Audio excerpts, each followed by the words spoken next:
Americans, and that half of us who have ever lived are alive right now. And our obligation is clear. John Adams laid it out. He said, "Posterity, you will never know how much it cost the present generation to preserve your freedom." I hope you will make a good use of it. If you do not, I shall repent in heaven that I ever took half the pains to preserve it. We have no right to discard our children's inheritance, none whatsoever. We have a duty to oppose the wrong in the name of the right, and we will oppose it. We will stand for human dignity, and we recognize that the world's richest people, of the most powerful corporations, the big media companies, the big tech companies, the big banks, have made a decision for the privilege of resting their head on a Mar-a-Lago pillow. They are satisfied to live on their knees, but we are not.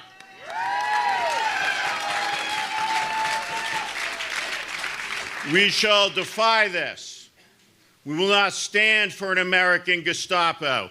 And soon, a tidal wave of revulsion will sweep over the American continent.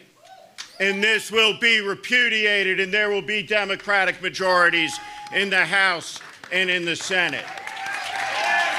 Tonight, there are a great many lies being told. Lies about a crashing economy that is strong.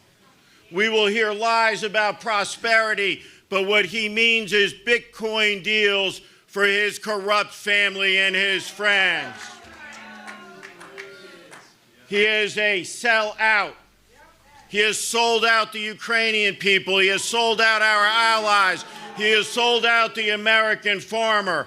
And in this desecrated capital, under the dome, which Abraham Lincoln insisted be built during Civil War so that government of the people, by the people, for the people could be reconsecrated, under that dome, there will only be one truth tonight, and that is a silent truth, present in the dignity of the Epstein survivors, who will look at the men who cover up the crimes of this pedophile. They will look at Kash Patel. They will look at Pam Bondi. They will look at Kristi Noem, and no words need to be spoken, because between all of them and all of us, we know the truth. We know the truth. And let no one ever say that the American people did not know that in Social Circle, Georgia, a town of 5,000, 1 hour from the front door of CNN, that there is a concentration camp being built, a 1 million square foot warehouse being converted into a place of atrocity where children will be abused, where the maid and the gardener and people who were online following an orderly process were kidnapped. And there their medicine is denied. Communion is denied. Their human rights are degraded. There are so many lies tonight that they cannot all be counted. It is a lie about everything. We have never been weaker. Donald Trump's job was to unite us. He has divided us. It is the capacity of the president to show mercy. He has shown malice.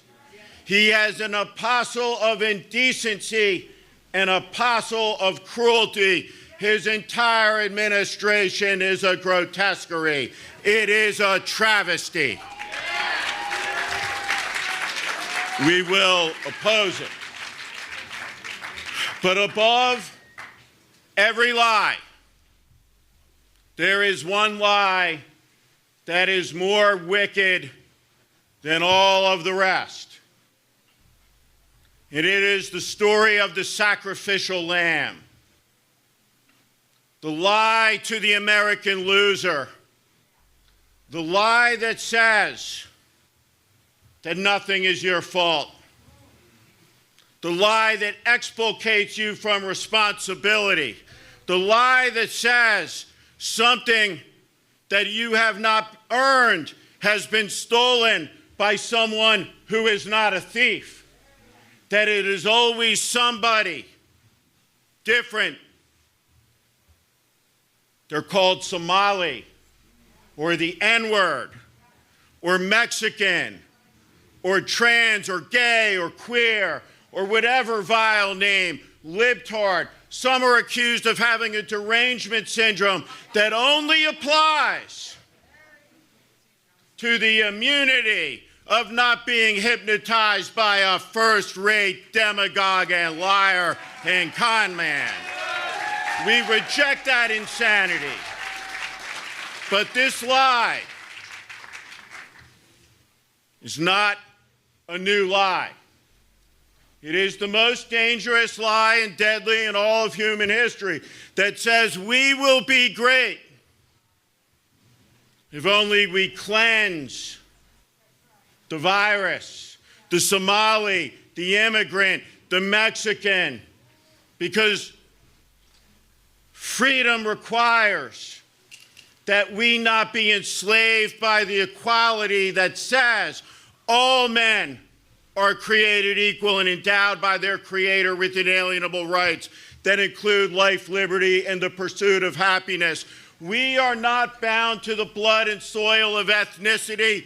It is a refutation of the cause of the American Revolution, which has been desecrated tonight as the U.S. hockey team desecrated its gold medal.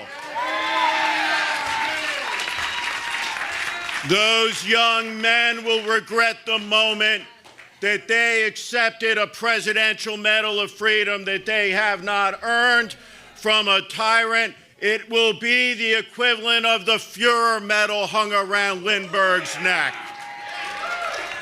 And they will all repudiate this someday as this corruption comes to an end, as we bring it to heel, because we, the people, will not go gently into that good night.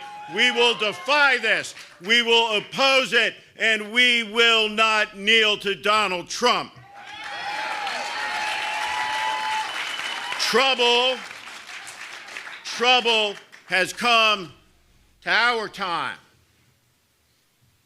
In 1936, Franklin Roosevelt looked out from Philadelphia at a Democratic convention, and he said that there is a peculiar rhythm to history. Of some generations, much is given, and of others, much is expected. I was born in 1970 in the middle of a generation that believed we had drawn the lottery in life, that we were of the generations to whom much is given. What Roosevelt said that night was, this generation has a rendezvous with destiny, and so does ours, because from our defiance will come the renewal of the Republic, and ultimately someday the fulfillment of Martin Luther King's prophecy from the mountaintop. In the beginning, 6 months after independence was declared, with a Declaration of Independence heard around the world, the cause was on its last legs, all but over. And a letter came into George Washington's camp, written by a young Scottish immigrant. And that letter should be known today in our crisis. He said, Thomas Paine, the man who coined the name of our country, the United States of America, he said, these are the times that try men's souls. The summer soldier and the sunshine patriot will, in this crisis, shrink from the service of their country. But he that stands by it now deserves the love and thanks of man and woman. Tyranny, like hell, is not easily conquered. Yet we have this consolation with us. that the harder the conflict, the more glorious the triumph. What we obtain too cheap, we esteem too lightly. It is dearness only that gives everything its value. Heaven knows how to put a proper price upon its goods, and it would be strange indeed if so celestial an article as freedom was not highly rated. Thank you very much.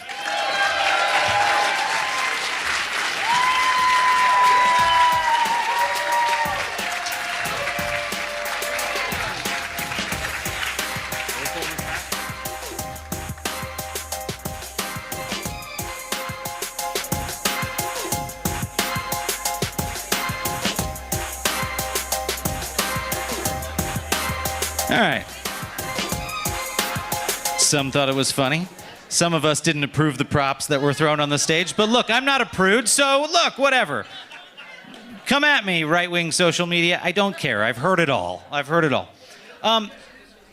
Before this next speaker comes up, I want to say something, which is what you're about to see really is another thing that's never happened before in the history of this country, actually. Never before has a former press secretary to a president come out and rebutted him live during his State of the Union.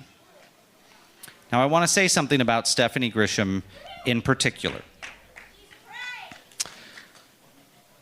Whether you agree or disagree with people who were in the MAGA tribe, I'm very proud of anyone in this room who has stood up, everyone in this country who's standing up. But nothing is having a bigger impact on undermining this guy than when people from his own tribe defect.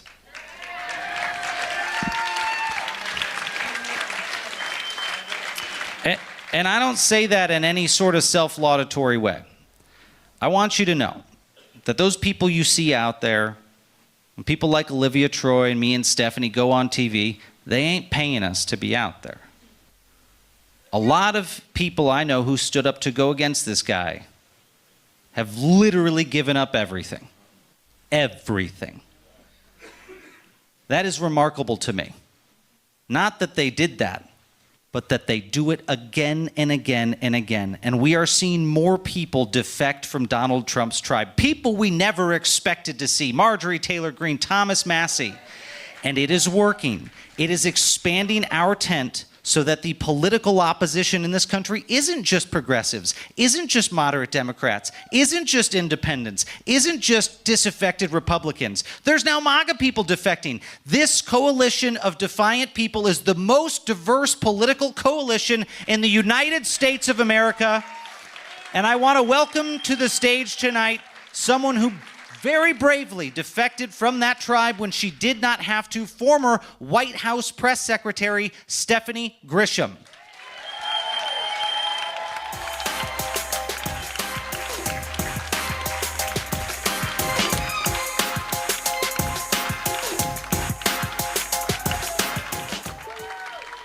Thank you guys.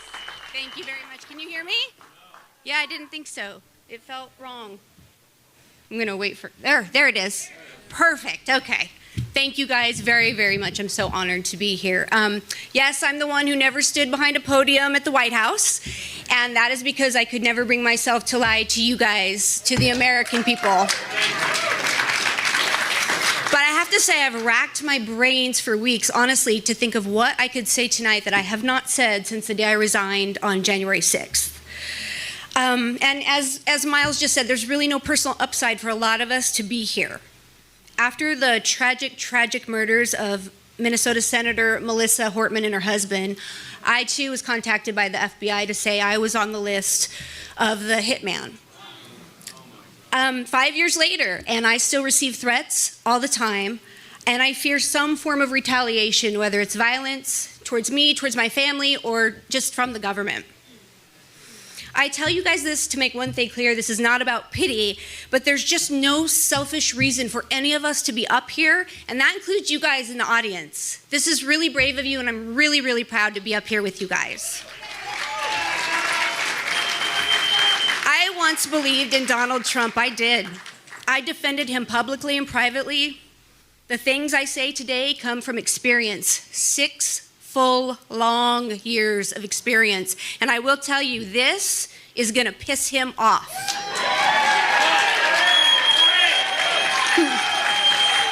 He used to say to me all the time, Stephanie, if you say it enough, people will believe it. And that was not a joke. That is his strategy. And I can promise you that he is lying right now to this country. I live in the Midwest now, very, very rural Kansas. I see farmers struggling. I see oil fields closing. Small businesses are trying to keep their lights on, and people are worried about their health care. This is all over the country, but it is also in rural America where he has forgotten them. He used them for their votes, and he has forgotten them. We can disagree on policy. That's democracy, but we must agree that character and honesty matters. That's not being woke. We are not woke. We're standing up for American principles. We cannot normalize this culture where truth is just nothing. We cannot normalize a president who lies literally every day. And I am begging you guys to continue doing what you're doing because I'm finally seeing progress from when I first started this 5 years ago. The hardest lesson I've learned since I resigned from the White House is summed up in this quote. I guess the only time most people think about injustice is when it happens to them. So I am begging you, and I'm begging anyone watching, do not wait for that moment. It has happened to too many of our fellow Americans already. Many of them are here tonight, and sadly, some are not with us at all anymore.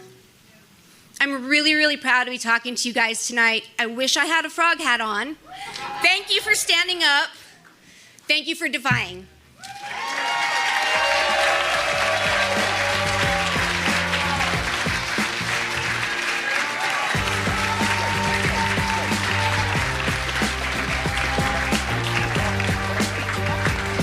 Please welcome to the stage former White House correspondent and award-winning journalist Brian Karem, host of Just Ask the Question. How's everybody doing? You all having fun? I want to ask you for one favor as I start. Repeat after me. Truth to power. Truth to power. God bless you. And I feel like I'm in church. Can I get an amen? Hey, how you doing? It's kind of funny coming on after Stephanie because I sued her. I sued the Donald Trump administration. We'll get to that in a minute. I'm actually the guy who was the last White House reporter for Playboy. It's my fault that Donald Trump in the first administration started chopper talk. I saw him in March of his first year. He was walking out of the White House. We're standing there at the rope line. He usually just put his hand up and waved at us so we wouldn't talk. And I got to tell you, that day he came out in a white shirt, red tie. You've seen it, blue jacket. His hair was in the breeze. His belly was out. For all the world, he looked to me like Rodney Dangerfield. So I said, "Hey, Mr. President, how you doing?" And he turned around and he said, "Playboy, what do you got?" And after that, chopper talk.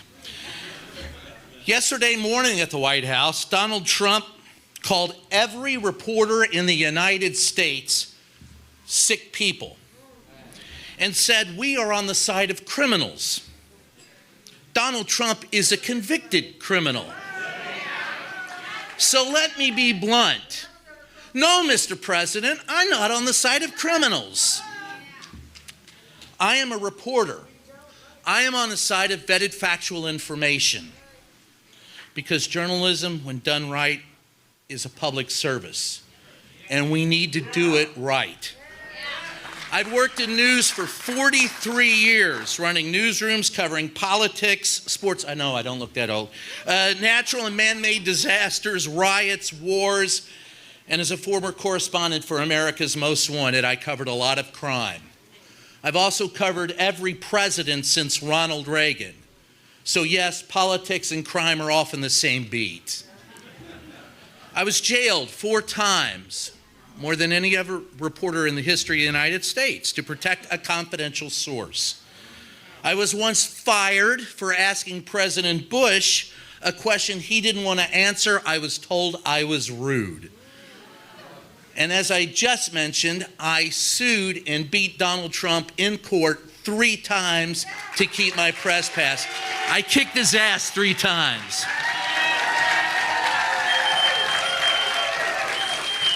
But I will say, because of Donald Trump, his success is possible, and I hate to say this, because the free press is dead. Government, working with billionaires, murdered it. And they did it over 45 years, starting with Ronald Reagan. It started when Reagan killed the fairness doctrine and allowed media companies to buy each other out. Reagan single-handedly created the environment that destroyed hundreds of newspapers, like Katharine Graham's Washington Post, like Edward R. Murrow's CBS. First person I met in the White House when I walked in at the ripe old age of 24 was Helen Thomas. She taught me to be brave and to ask tough questions. Sam Donaldson taught me if I didn't ask hard questions of those I liked, I didn't deserve to be in the White House. Truth to power. Okay, I'll tell you my first day in the White House. You ready? So I meet Helen, I meet Sam, and I'm following them around because they're the best. And they walk up to Upper Press, a place I can't even go today. And Helen knocks on the door and tells the press secretary, Larry Speaks, to get his ass out there and talk to her. If I did that today, I'd be arrested. But the press secretaries used to bring her coffee and donuts. So while we're up there, Secret Service comes through and says, the Secret Service tells us that the president is coming to talk to Larry Speaks and we have to leave. So Sam and Helen leave. I'm 24 years old and a little nervous, I admit it. I turn to leave, I tripped and fell on my ass. So I'm on the ground. I feel a hand on my shoulder. I'm pretty sure the Secret Service is going to throw me out on my first day in the White House. And as I turn around and look, it's Ronald Reagan. And he says to me, well, son, you don't have to bow in front of me. Where's the sense of humor? I didn't like Reagan's policies, but he treated us all as if we were human. Where is that today? The backbone of journalism is reporting, community journalism. And the heart of journalism is investigative reporting. Today we have no spine and the heartbeat is ill. Beginning with media consolidation. Today, there are twice the number of people on the planet as on the day that I was born and a quarter of the number of reporters. When I first got into the business, 80% of what you see, read, or hear was owned and operated by 24 companies. Today, 95% of what you see, read, or hear are owned by 5 companies. There is no independent press. There are media deserts today where there is no local reporting at all. Reagan told us that media monopolies would save journalism. He lied. It killed it. So these are the things I want you to keep in mind and take with you. This is what will save journalism. 1, bust up the media monopolies. Number 2, make sure that no media company has contracts with the U.S. government, business contracts, or a conflict of interest. Why is Jeff Bezos kissing his ass? Money. Why did CBS bow? Money. Finally, for independent media corporations, what you absolutely need is low interest loans and tax breaks. Encourage independent journalism. The new media of today will be the media of tomorrow. 4 years ago in this very room, I met 10 other reporters who had gone to jail. We had never met. We gathered to talk. We found we had something in common. In each case, our government told us we were the problem. We were told we interfered with government, had information we shouldn't have, interviewed people we shouldn't, at a time when we shouldn't, and in a place we shouldn't. The biggest joke? We were told we did all of this to get attention. Bullshit. I spent a month in jail. Nobody wants to do that. We call ourselves the First Jailbirds Club. It's an exclusive club we didn't want to join, and we don't want any new members. Today, we have 2 new members. Both have had the same accusations hurled at them as we had. Georgia Ford is a mother of teenage daughters and an independent local reporter in Minneapolis.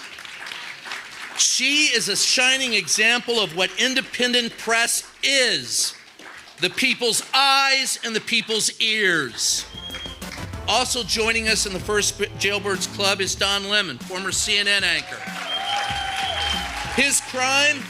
Reporting from Minneapolis. After a federal magistrate refused to charge either of these reporters with a crime, Donald Trump's administration did it anyway, to intimidate us into bowing the knee, which I will never do. So please, and unfortunately, welcome Georgia and Don to the pantheon of us, the First Jailbirds Club. Give them a round of applause and thank you for tonight. Truth to power! Truth to power! Truth to power! Peace and love!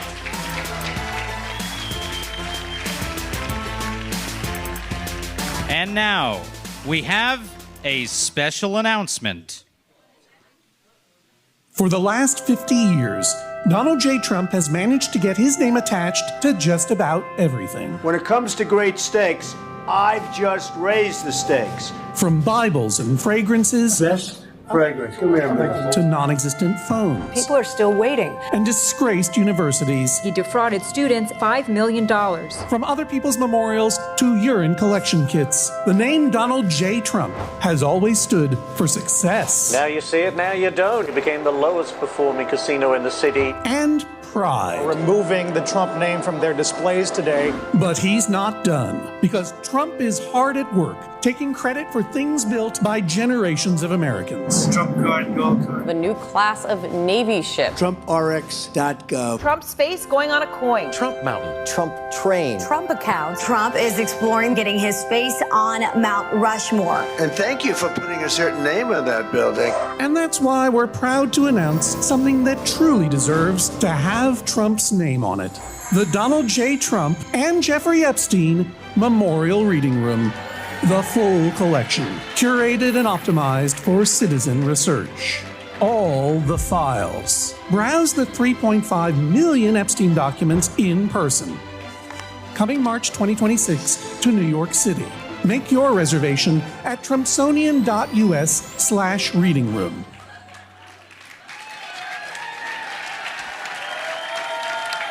And now, please welcome to the stage a group of people to talk to us about humor as resistance. Joe Carducci as moderator.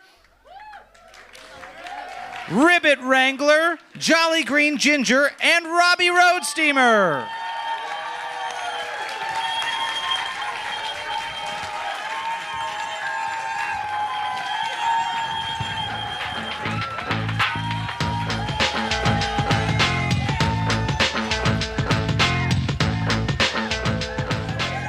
I feel like I'm the only one who didn't just twerk, but I don't know how I feel about that. I don't know that what we did was twerking. I don't either, actually, but it was funny. Hi, guys.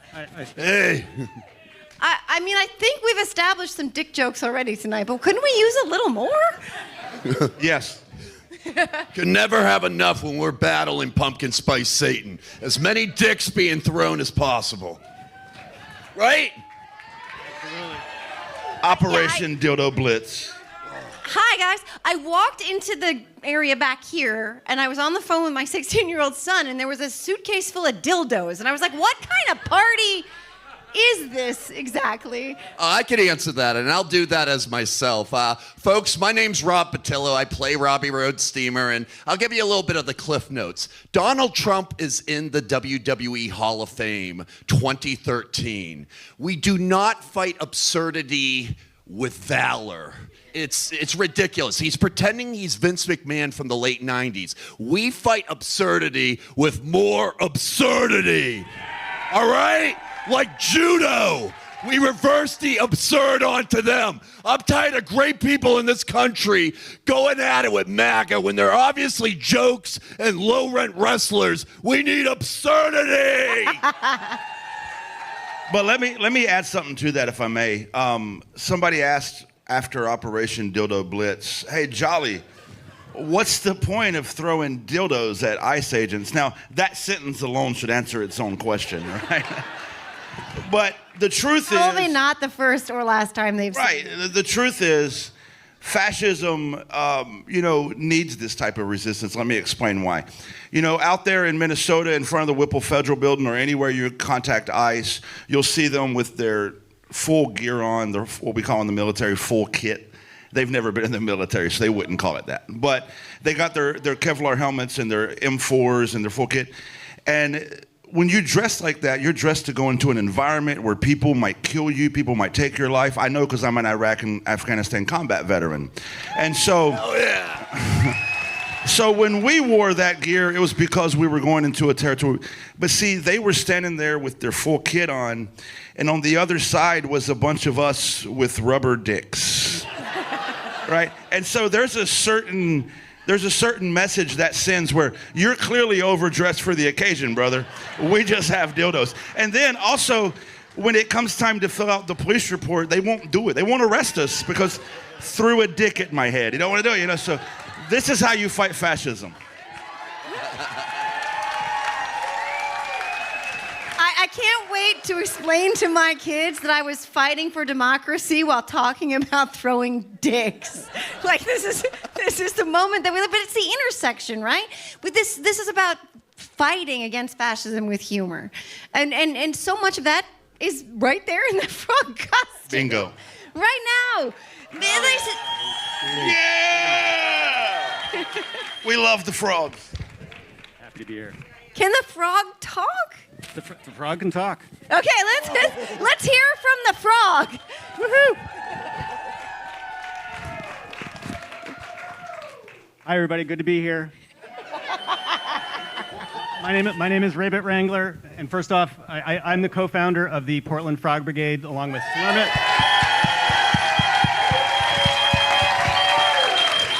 Thank you, and we are honored to be here and be a part of this with Defiance. And we bring the absurdity to an insanity fight. That's the way to do it. There is no reasonable way. There's no more reasonable way to respond to such an insane situation as this, other than absolute absurdity in response. Agreed. Amen. The human race has only one really effective weapon, and that is laughter. Mark Twain said that. But as much as you guys, you really do rely on levity and rely on laughter and comedy so much, there's something really serious here too that is your why. And so I think a lot of people who see you out there being funny, they may not know the people behind the laughter, behind the dirty jokes, behind the giraffe twerking, beyond the frog costume. So actually, I think this is a good opportunity to introduce yourselves as people to this incredible audience right now. Absolutely. I mean, I'm telling you, folks, we've been playing defense and fighting to stay sane for so long. It's time, even though we're hating ICE and hating MAGA, to romanticize our scene again, to fall in love with our culture and community that we have around us. When I come to Washington and I see Flair setting up the tents at Union Station, and we see culture, we see Dave, hell yeah. And we're going to bring back that spirit of Haight-Ashbury. Less V for Vendetta Mass and blowing up Teslas, and more of just us having the new Grateful Dead parking lot. Let's go. When you ask me what my why is, I have to take my clothes off to Oh no! I told you I was gonna take I told you I was gonna have have to match you. I can't do that. I'm sorry. Ginger is taking off. This has to happen. Friends, it's happening. It's all on right now. Shield your children. This is my why. Hell yeah. Because when you attack immigrants, you're attacking the foundation of this country. When you're attacking immigrants, you're attacking everything that makes America great. When you attack immigrants, you attack the very foundation of what is democracy. Don't preach to us about a country that bring me your poor, bring me your huddled masses, and then violently rip them out of our neighborhoods. ICE out, fuck ICE. Yeah. Oh my God. Hell yeah. Fuck ICE, fuck ICE. Fuck ICE, fuck ICE, fuck ICE, fuck ICE. Fuck ICE. Yeah, dude. That's my why. Is that all? Frog. Man, I got on the right panel.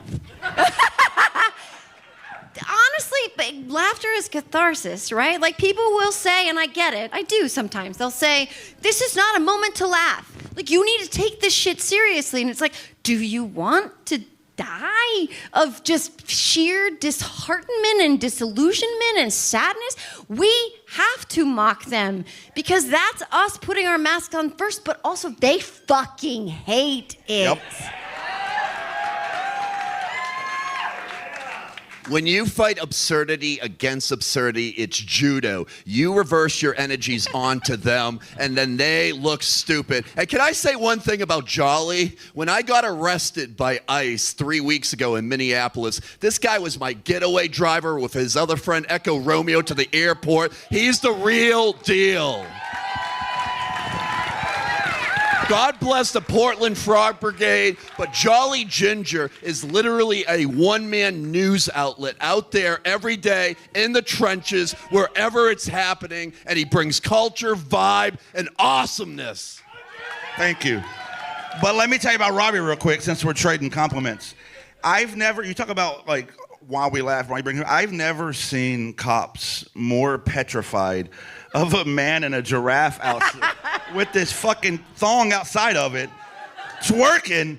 Every single time I've been with Robbie somewhere, he manages to get arrested, and he's doing nothing but singing his hit songs and wearing his giraffe. They are so terrified by it. So clearly this shit works. But that's such an interesting point, right? Like, why does that threaten them? Like, why the frog, the inflatables, it's such a deliberate choice, and they don't know how to handle it. They don't because they want us to meet them where they are, I think. They want us to answer their violence with violence, and when we don't, they don't know what the fuck to do. That's exactly right. Did I get an amen? Amen. Oh, wait, that's so powerful. Wait, can I get another amen? Oh, fuck yeah! Hell yeah, brother. So that's why but you guys are not just, like, it's not just about the absurdity, right? There's so much Let me tell you serious something. shit here. Who's a combat veteran in here? Combat veterans, raise your hand. Combat veterans, there's a few of them. Thank you. Ask any of these guys when we're out there in the middle of the trenches, in the middle of nowhere, and shit's real serious. Like, it's nothing to laugh about what we're doing. We're fucking laughing. And we're cracking jokes that regular civilians wouldn't enjoy. But, like, when you're in, like, the middle of the shit, you got to find a way to get some dark humor in there, get some humor in there for your own sanity. And right now, I think it's fair to say that the fall of the American democracy was well underway. This guy's lying to everybody about it, but the true state of our union is cracked, broken. And if we don't find a way to find some joy in amidst all this, then we will die of mental illness. Joy is resistance. That's right. Can Can we just talk about the fact that, like, somehow we've gotten used to this melted circus peanut, like, Oompa Loompa on a walk of fucking shame guy who looks like he fell asleep in a bowl of tomato sauce and is the Tupperware that's left over that we all fucking have. And you're like, do I have to use that Tupperware? Because that Tupperware's orange. Like, we've all just gotten used to this. That motherfucker is standing up there. I don't even know where he is right now. I'm not watching it. But guys, like, he's a walking parody, and I think they're playing us out. But how have we gotten used to this? We're not. Let's say this isn't normal. This is not okay, right? This isn't normal. This is not okay. Okay. Thank you, guys. They're playing us out. That's my first Oscar Fuck ice. ever. Fuck ice. Fuck ice. Fuck ice. Fuck ice. Fuck ice. Fuck ice. Fuck.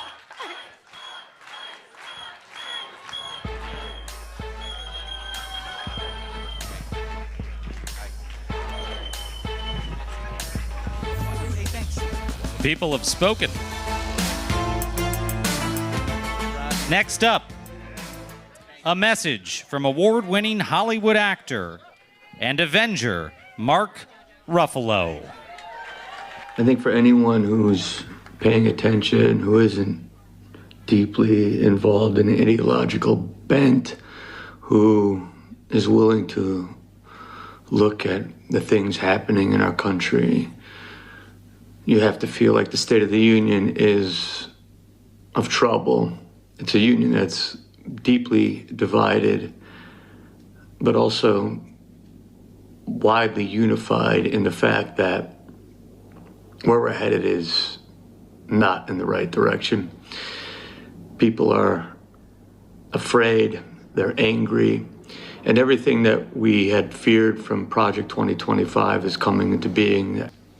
And we're seeing an ideology that's taking hold in a way that is only for the rich and the elites, the billionaires and legacy corporations, the chemical companies, the fossil fuel companies, the pharmaceutical companies, the tech companies.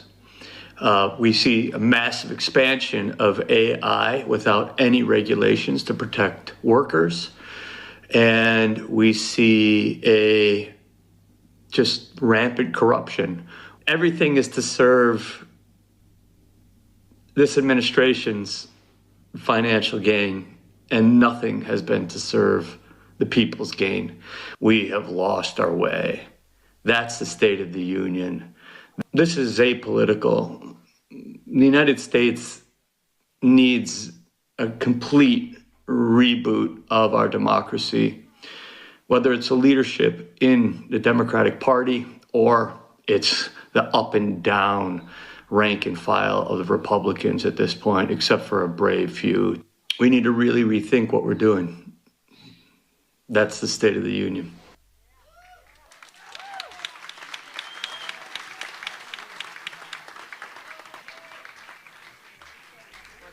Please welcome to the stage White House Press Secretary Caroline Leavitt.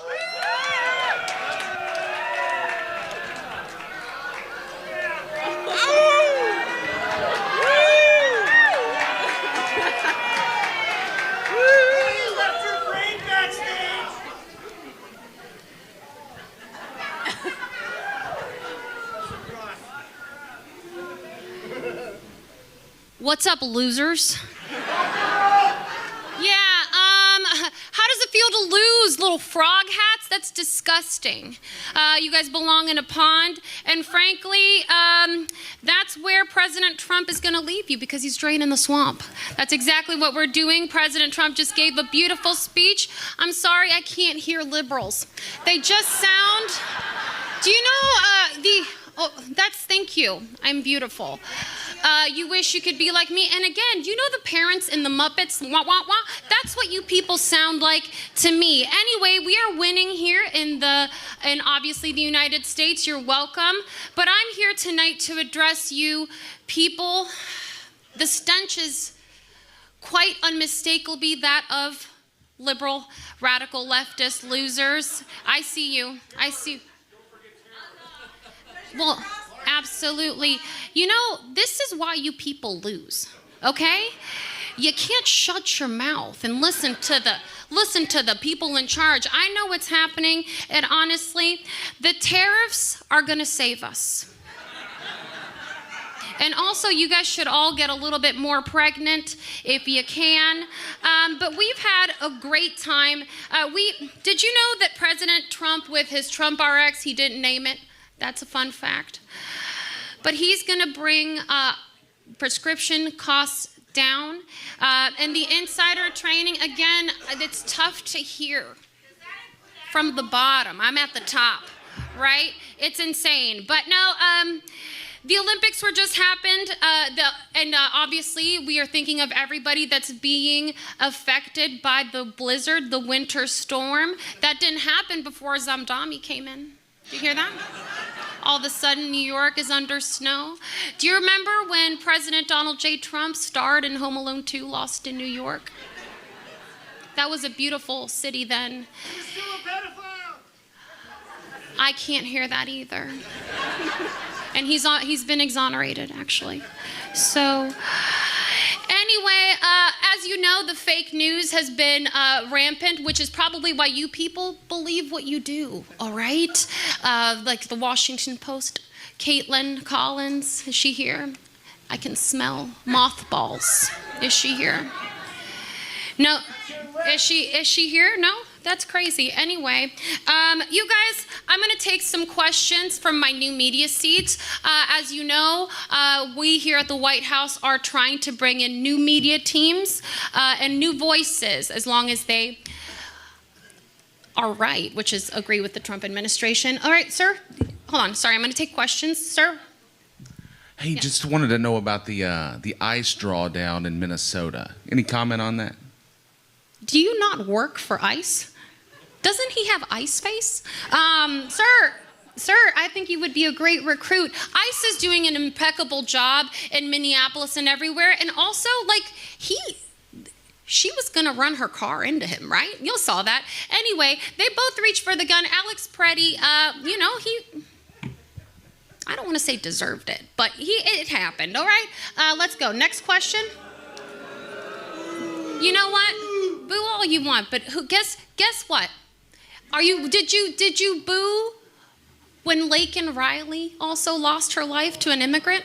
Yeah, that's what I thought. Yes, yeah. The Presidential Medal of Freedom. People are wondering who's next, and just in case it's relevant, I was captain of my Little League team. That's wonderful. It's a great question. I don't know how many of you guys saw, but President Trump honored one of our great gold medalists from the hockey team, the women's hockey team. They are losers. Even though they have a gold, that doesn't make you a winner in our eyes, okay? But no, President Trump has given the Medal of Freedom to many esteemed folks, much like Rush Limbaugh, Charlie Kirk, and America's mayor, Rudy Giuliani, when New York was great, you know? But now, and we did give one to the goalie tonight. I don't know, in the olden times, you guys had that movie, Mighty Ducks. The goalie seemed to not really do much because he was chubby. Anyway, but what we're gonna do is I'm gonna give you guys a little sneak peek of a short list we have for upcoming people that we may or may not give a Medal of Freedom to, including, but not limited to, Nick Fuentes, Yolanda Saldivar, if she gets out, Kevin Spacey, and if you guys, I know you guys, do you think we like immigrants? No. What do you guys think? We don't like immigrants? Well, actually we do, because we're gonna give one immigrant a Medal of Freedom. His name is Andrew Mountbatten Windsor. Immigrants, hi, hello. Anyway, next question. Sure. Yes, hi. Hi. President Trump is known to speak in dog whistles, and this evening he said that there was 1,188 criminals that were released across our borders. Did he mean 1488? Was he trying to Well, it seems like you know a lot about dog whistles, huh? You're talking the white supremacist dog whistles. We would never do that, all right? But if you're going to talk about dog whistles, let's answer the question: who let the dogs out?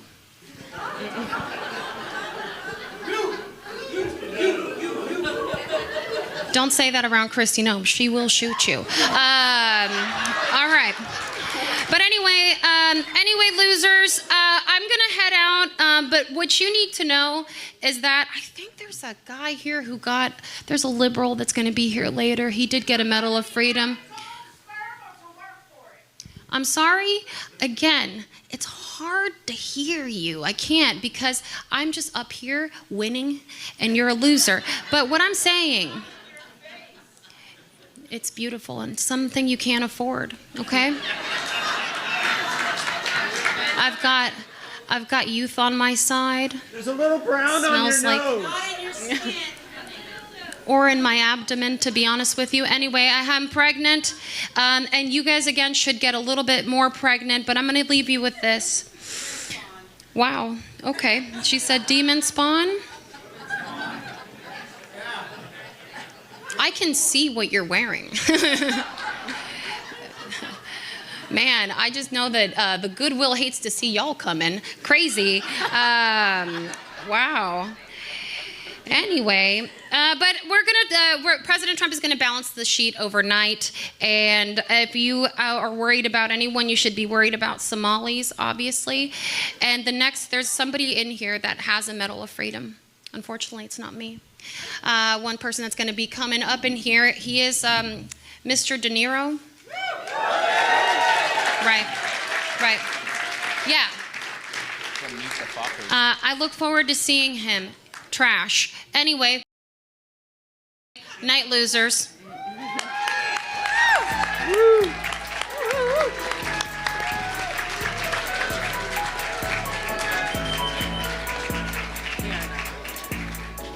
Friends, join me in thanking the very diverse coalition of people in the political opposition you saw speak tonight.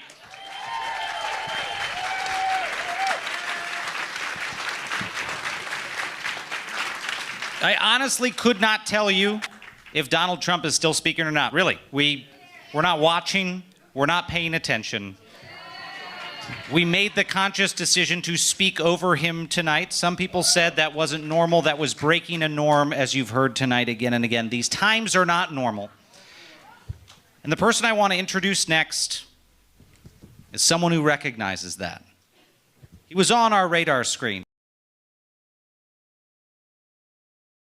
But I'll tell you what, every single person in this room last month, when he told federal agents to get out of his city,